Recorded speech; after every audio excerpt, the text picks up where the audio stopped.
Good evening, everybody. Welcome to the newest edition of the Secret Coffee. Ako po si DR. Ako po si Jam. At We're back. We're back again. Actually, this might be our last show. Oh, episode for the ever. Then joke lang. Wag na akong good. Then this might be our last show for the year. Yes.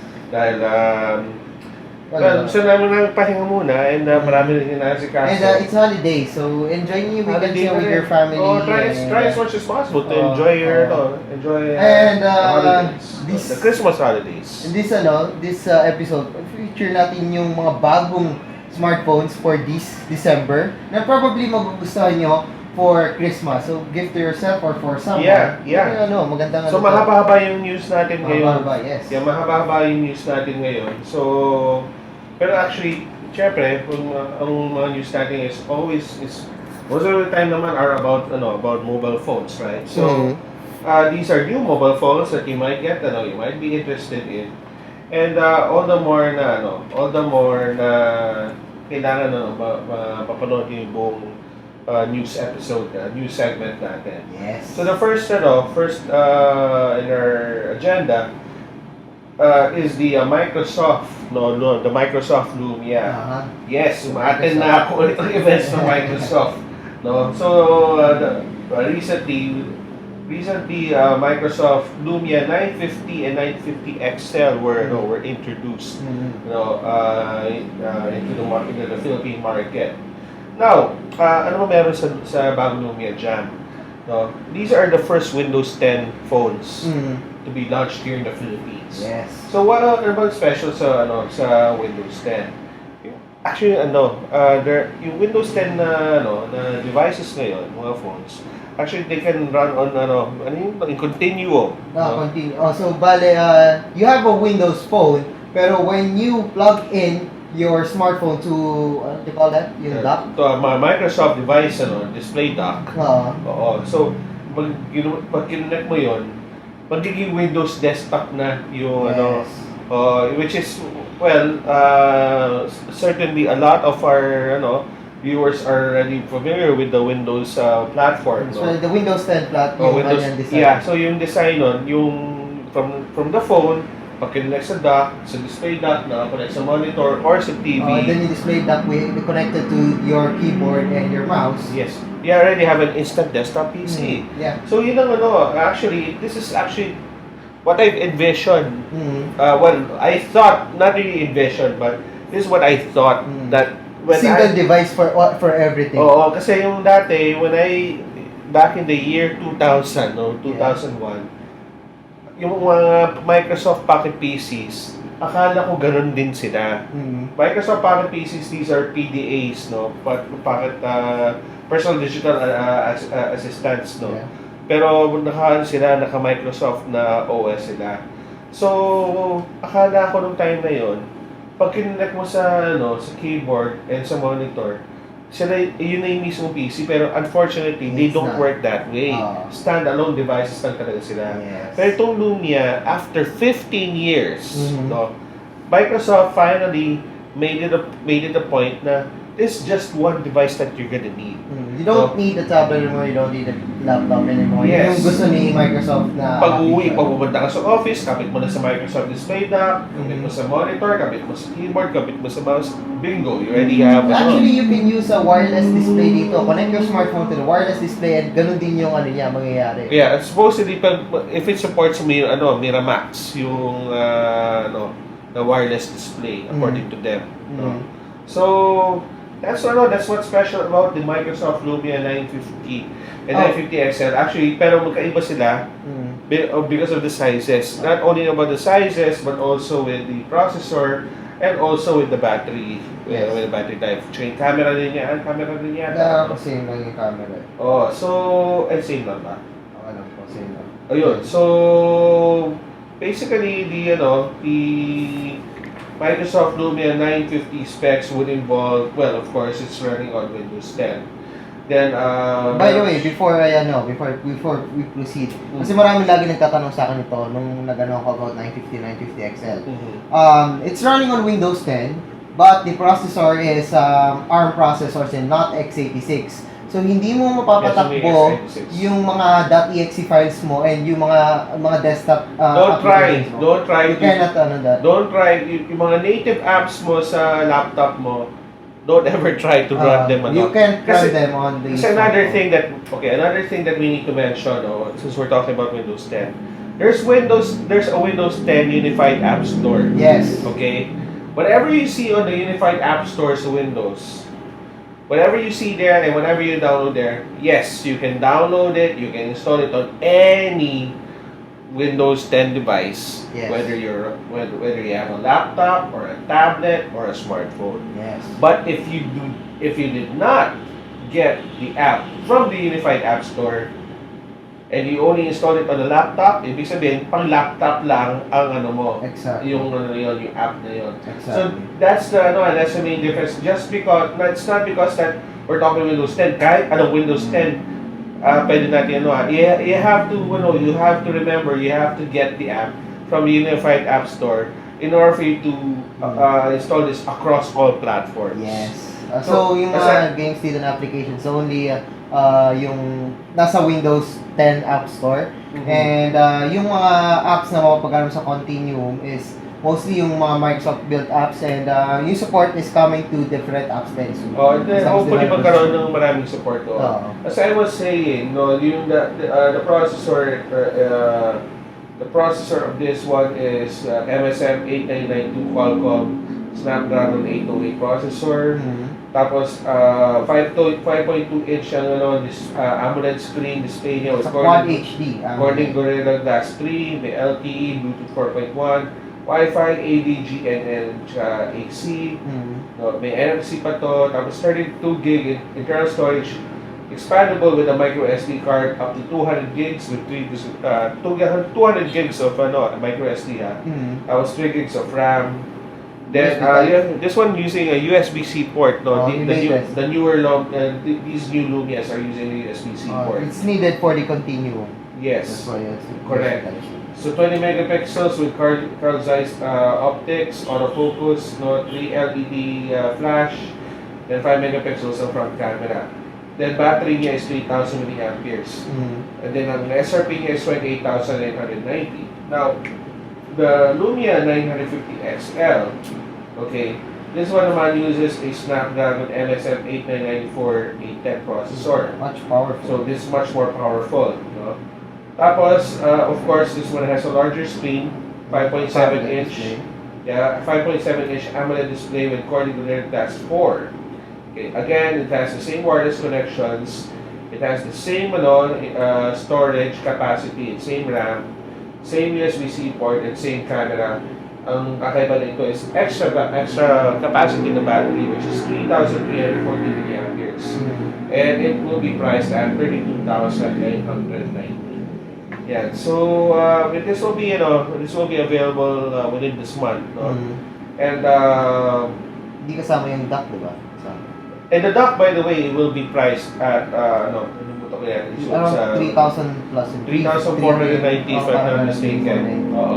So it's not part of the package. Unfortunately, dapat isama na nila. If they want a market share, para sa akin, they really need to include that Continuum dock. Kasi yun yung nagdadala talaga sa 950 and 950XL. Oh, look, but it's a bit more, it's really bit expensive, so they have to separate it.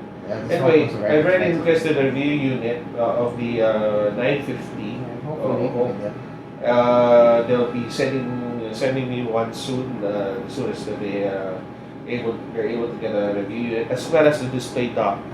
So dalawa papadala sa atin, para ma-review natin yung how it works with the display dock, and as well as the experience of having this one device to rule them all. Parang kala mo Lord of the Rings, one ring to rule them all.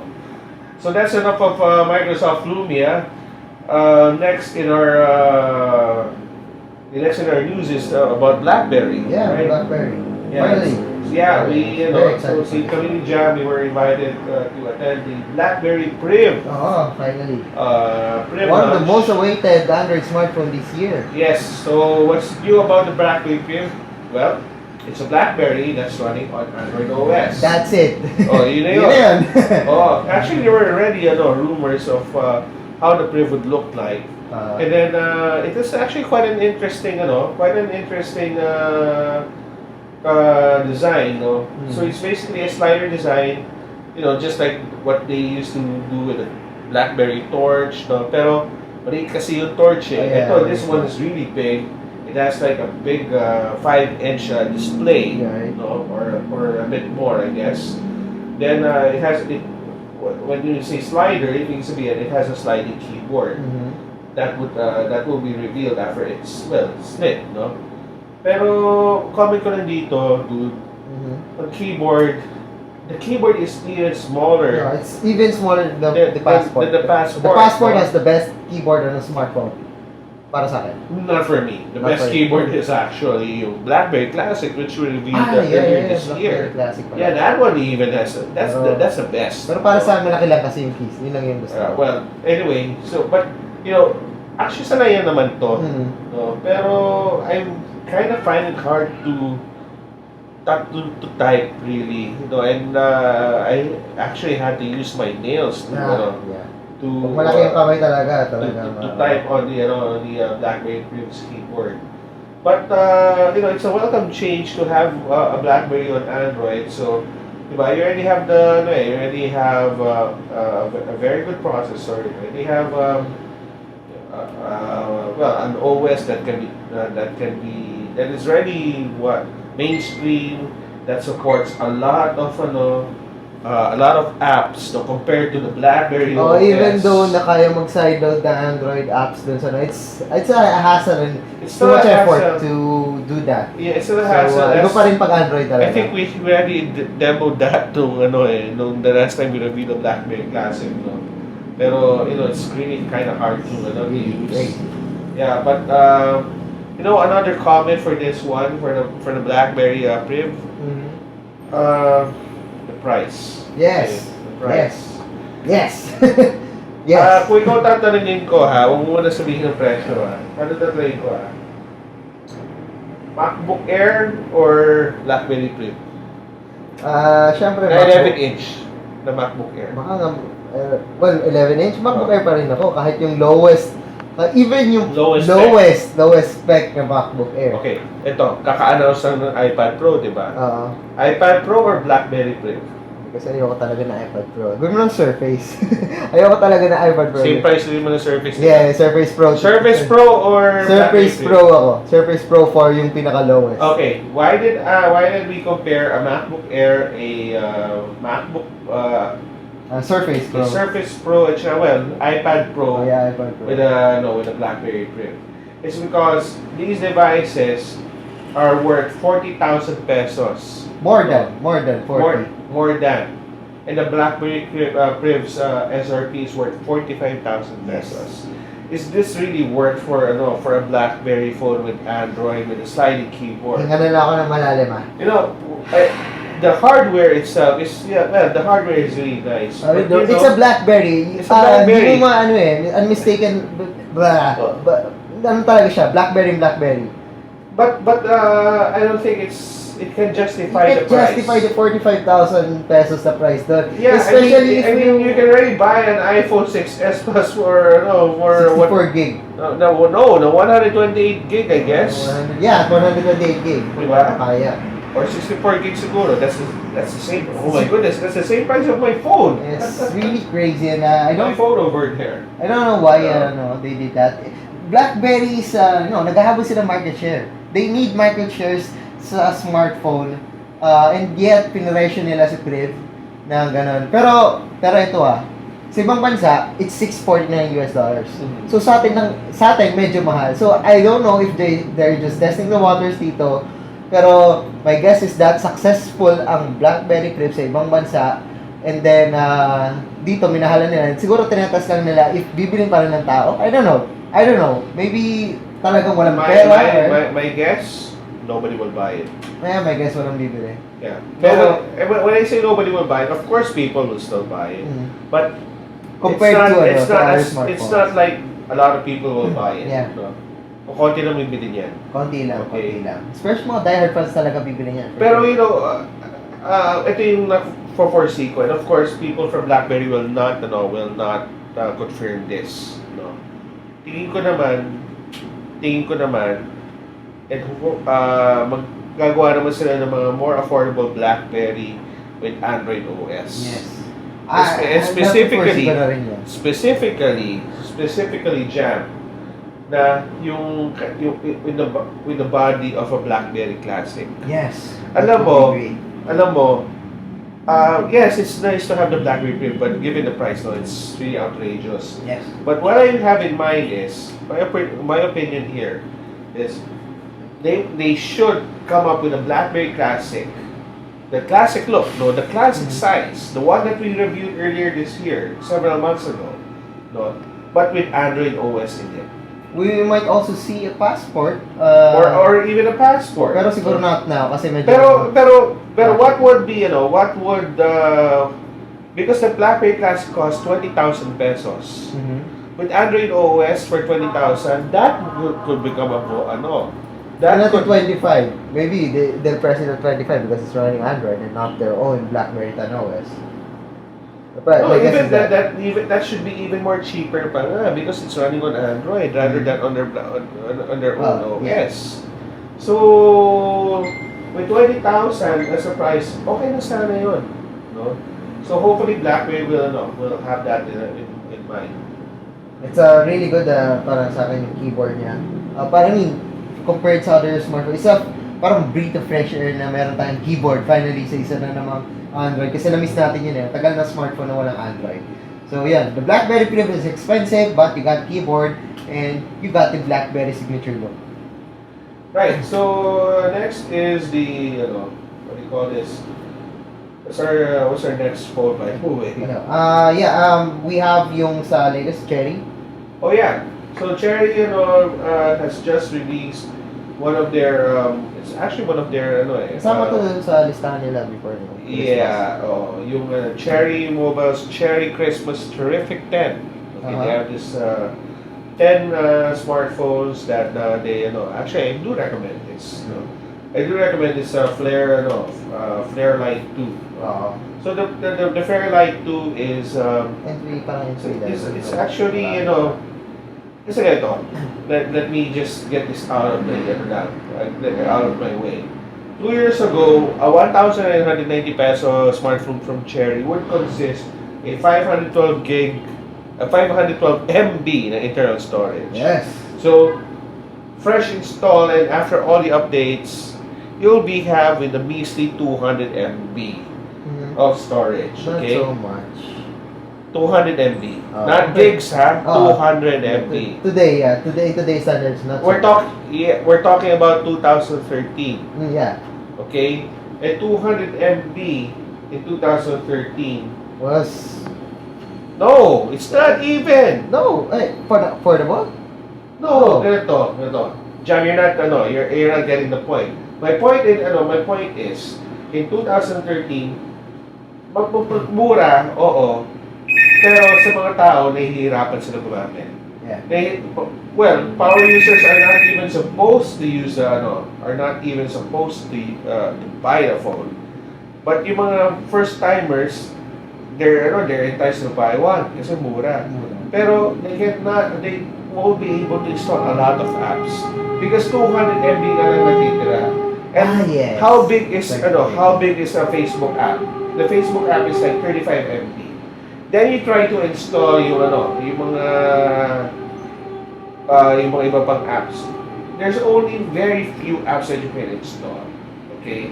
Facebook Tapos ang RAM mo pa sa mga for that price range is like 256, 128. It's either 256 or 512 MB. Swerte ka na nga kung 512 MB pa yung RAM. Pero actually it's 256, no? So it's kind of hard to use. And naaawa sa mga tao na. It's a smartphone pero hindi mo magamit yung pagka-smart niya. Yeah, but it's not really a smartphone per se that that we power users are able to enjoy. Exactly. Now with the specs of the Flare 2 Lite, maganda to. Maganda to. Kasi ang specs nito ha, quad-core na yung processor. Yep. Quad-core na yung processor niya, tapos 8 gig pa yung internal storage niya, tapos 1 gig pa yung RAM. Yung screen niya, hindi siya ganun kalaki, pero tama lang yung size. Oh. It's the same size of what would you buy, what you would buy for a 1,999 peso phone 2 years ago. Yeah. The good thing is, you get a lot of these things na mas maayos na. Tapos 5 megapixel pa yung camera. Oh, so hindi na 2 megapixel, di ba? Hindi na 2 megapixel. Normally see sa mga ganito presyong smartphones. Pero ito 5 megapixels na. So what do I say? I highly recommend this kasi 1,999 pesos yan na yung mo. For the first time Android phone users, they'll be able to use this. They'll be able to install all the apps that they want and more. Yeah. And more. They can install more games perhaps. So that's what I'm trying to point out. That this is a very good move by Cherry Mobile, and thankfully they're pricing it at 1,900. Parang steal na nga ito eh. Yeah. Presyo. It's a very nice, good smartphone. nicely priced. Kasi alam niyo guys, we have 4 gig internal storage. Yes, ito 4 gig of internal storage, but you cannot fully enjoy yung 4 gig, mga 2 gig siguro or less.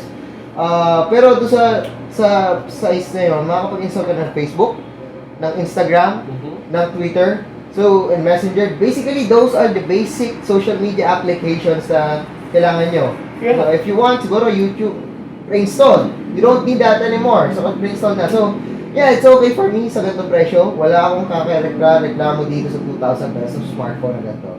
Dati nga yung 2,000 pesos, di ka pa makakabili ng smartphone. Right. Dati, feature phone pa, di keypad pa, di ba? Correct. Hindi ka pa makakabili. So, yan yung natin, yan yung bagong Cherry Mobile Flare Lite 2. Now, another news that we need to discuss is, ano nga ba yung next news natin? Yung next news natin is... yung Lenovo. Yeah, Lenovo. So, I was invited by Lenovo last week to attend their A6000 launch. Launch, yes. So basically, well, the A7000 was really a good hit. This was initially sold by through Lazada, Lazada.com.ph. And actually, I reviewed this Pop Talk. Yes. Oh, I reviewed this Pop Talk. Pero this one is like the smaller version. Okay, so this is a smaller version. But the specs are actually quite respectable. No? So it's running on a Qualcomm Snapdragon 410 quad-core processor, 16 gig of internal storage, expandable up to with a micro SD, tapos 2 gigs of RAM, 5-inch display niya, tapos 8 megapixel ng camera, 2 megapixel ng front camera. It also supports LTE. And well, this is currently on Android KitKat, but it will be eventually updated to Lollipop.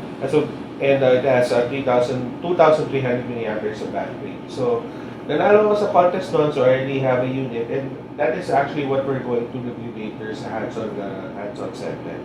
Now, it's already available in Lazada last December 9. So, well, after the hands-on review segment, if you like to buy a phone, you're convinced, or gusto niyo pang regalo, then go to lazada.com.ph and buy the phone.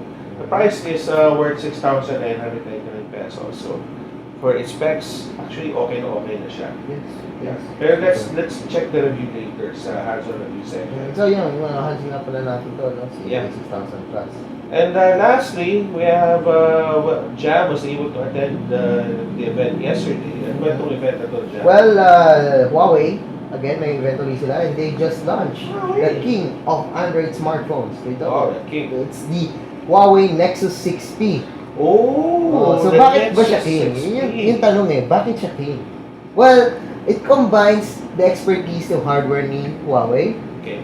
Combination nun is yung software experience ni Google. Well, yeah, they control Android. So, pinagsama yon and then na-form si Nexus 6P. So, basically, the software is updated palagi because it's a Nexus smartphone and the hardware is really beautiful. Si Sir Al, he specifically emphasized na aeronautical grade yung metal na build ni Nexus 6P. And of course, hindi lang build yung maganda kay Nexus 6P kasi it's also powerful with a Snapdragon 810 processor with 3 gigs of RAM. And then, maganda din yung display niya, which is a 5.7-inch WQHD display. It also has a 64 gigs of internal storage. By the way, it's not expandable, pero 64 gig na Well, yun. So. it's a Nexus, so it's, you don't expect it to be expandable. And then, there's a 12.3 megapixel rear camera, and compared to the previous Nexus smartphones, kaya na daw lumaban talaga nito sa mga flagship smartphones ngayon. So, mga mahilig mag-selfie, there's an 8 megapixel front camera. Of course, may siyang fingerprint sensor sa likod. Yung bilog sa likod, it's the fingerprint sensor. There's a dual front-facing speaker. So, mas maganda yung pag nanonood ka ng YouTube videos and mga videos. It's also USB Type-C. And it's also powered by the latest Android 6.0 Marshmallow. With that, nakalimutan ko yung battery niya malaki. It's 3450 mAh. Yeah, and yung sa pictures pa lang ng ang ganda. Sobrang ganda. Parang wow talaga ang design. Alam niyo yung... This is the best looking Nexus I've ever seen. Yes! Hindi lang yon. Akala ko nung una pangit yung taas, yung camera. Hindi pala, hindi mo ma-feel yung bulge niya pag hawak mo na siya. Hindi ko maramdaman eh. Hindi ba talaga yung feel ng aeronautical grade na bakal? Ibang-iba. You know what? It's the first time na mas nagustuhan ko yung bakal ng isang smartphone na hindi siya iPhone. I felt na parang wow, sobrang ganda ng Huawei Nexus 6P. Yeah, I mean, I've never thought that. I mean, Huawei has been coming up with great smartphone designs, but this is the finest design I've ever seen. Yes, super. Or a lot better than the Mate S that they released last year. Right. And talagang it's really suggesting that Huawei is a really major player for Android smartphones. Yes. Yeah. No? Nakailang Nexus na tayo. It started with my favorite. Used to be my favorite, HTC. G1. Tapos nagkaroon si Samsung. Yes. Tapos nagkaroon si LG. Tapos Si Motorola. Motorola. Pero alam mo talagang they have their specialties and all, pero this one talaga, this one really caught my eye. This one really This is the smartphone makes me really want to get one. Oh my God. No? It makes me really want to get one. I mean, we reviewed the Huawei G8. I want to get the Huawei G8. The G8 is good. The G8 is good. And then I saw the Mate S recently. It is great. Diba? And now we see this. This is awesome. Man, I mean, sabi ko, I already declared it. This might be my first Nexus phone. This might be my first Nexus phone. So, pinag-iisipan ko if I should get one, or maybe Huawei could help us get one. Mas maganda yun. Hi, Al. Hi, Sir Al. Pero alam mo ito lang yung event na parang grabe, lahat yata ng media gustong-gusto ng Nexus 6P. Sa table ko, walang may ayaw sa Nexus 6P kasi sobrang ganda na Nexus 6P. Yeah, so hopefully they'll send us a review unit so we can kilatisan ng City Republic ang Nexus 6P. It's also available for $29.99 in gold and graphite. Yun ang news natin this week. Yeah, so that's the news for this week. We're going to review two smartphones. The first one is the Lenovo A6000, and the second one, matagal na natin ito, dapat i-review the iPhone 6s from Smart, the iPhone 6s Plus from Smart. So, huwag tayong makalis and abangan niyo yung review natin.